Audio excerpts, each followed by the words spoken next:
Today we're going to talk about the combined cycle power plant, why it's important, and how it works.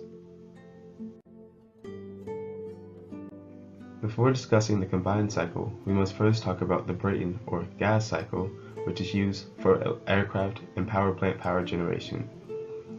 In the first step of the Brayton cycle, air flows into a compressor at some initial pressure.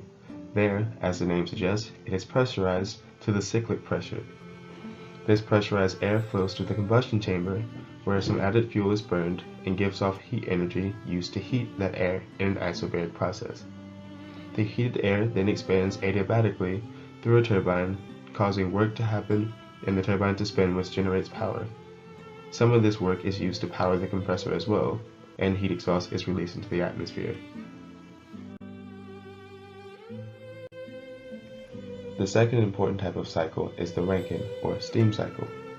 In this cycle, some working fluid, usually water, is pumped at a high pressure into a boiler.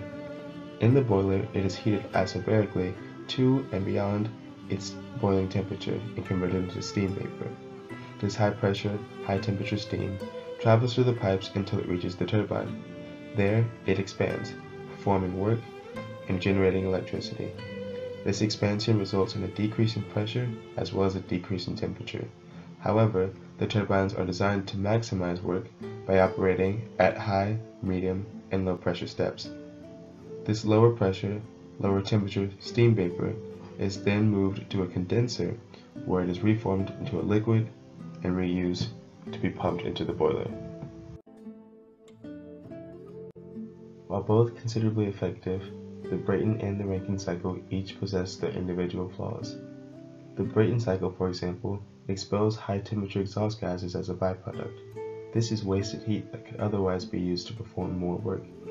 For the Rankine cycle, in order to pump water into the boiler and heat it beyond its boiling temperature, a considerable amount of outside heat must be used. So what happens if we combine the Brayton and the Rankine cycle?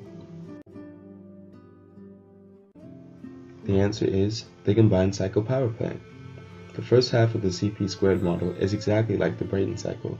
There's compression, combustion, and expansion of gas to power a turbine.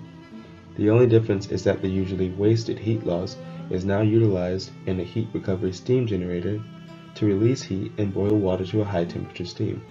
This is just like the beginning of the Rankine cycle. This high temperature steam moves through the pipes, expels some gas into the atmosphere, and then moves to a generator where it does work and provides even more electricity. It is then condensed back into liquid water and reused